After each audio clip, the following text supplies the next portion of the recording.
みんな久しぶりです。大家好，我是丁老头瑞戴斯。从今天开始要恢复视频更新了。自从上一次发了一条动态之后，装死已经过去了半年时间。这半年其实我每天都在高强度的实践 B 站，但是没有办法发视频。这个事情背后的原因比较复杂，请听我细细道来。众所周知啊，虽然微圈是一个抑郁症比学位症含金量高得多的地方，但大伙儿普遍都有一种劝学的热情。为了减少事端呢，本着多一事不如少一事的原则，我一直没有跟大伙儿坦白一个事实，就是我其实是休学做的这个账号。虽然我一开始不是为了做这个账号而休学的，等账号有起色的时候，已经是我休学第2年，但我确实是休了学不假，而且我念的学校只能保留6年学籍，所以休学最长就2年。但是因为要运营账号的缘故，所以回去上学之后呢，我也没有怎么好好上课，一直都在摸鱼。为什么突然愿意坦白这个事儿呢？因为如果不坦白这个事儿啊，这次装死我就说不明白了。请看 VCR。2024年1月24号，我躺在床上，打开学校的选课系统。等下，这个地方我怎么记得没有页码来着？让我看看这是啥东西，还能翻页。哦嗨，原来是我重修的课表啊，我还以为是什么呢？等一下，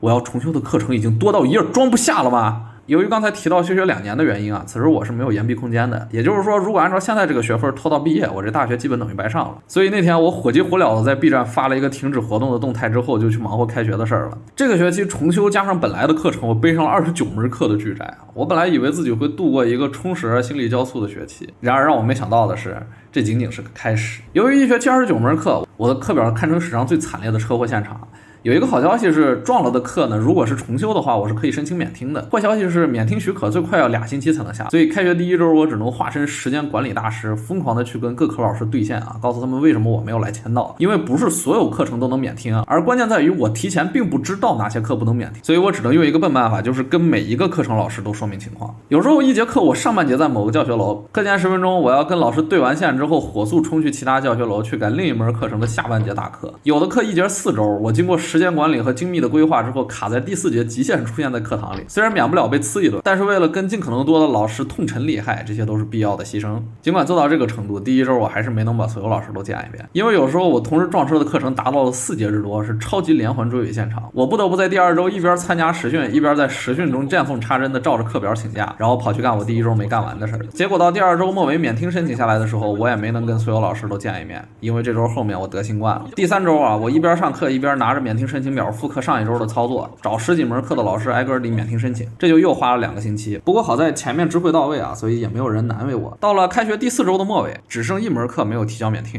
我就想，这下总行了吧？事实证明还是年轻了。最后这1门课的老师认得我，当我把免听申请递给他的时候，他意味深长地看了我一眼，问我：“你上这门课干啥？”我当时就给干懵了，我问他啥意思呀？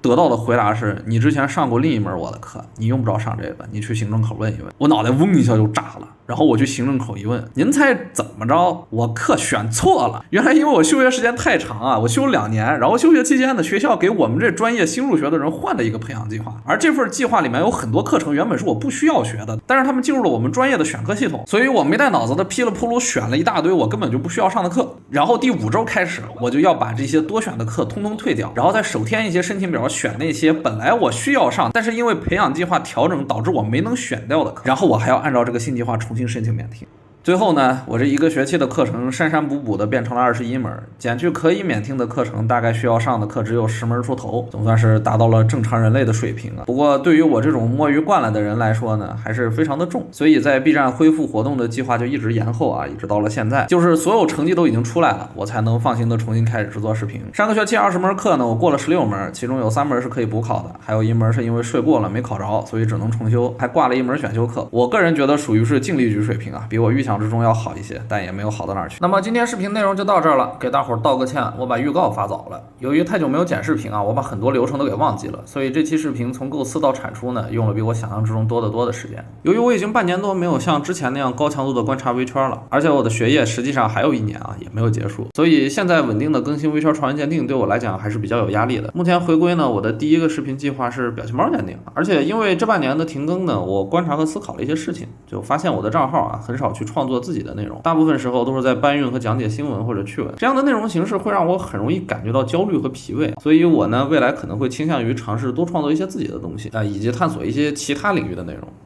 你们懂我意思。那么这期视频就先到这儿了，我是丁老头，下次攒够1期素材，我们再接着吹牛逼。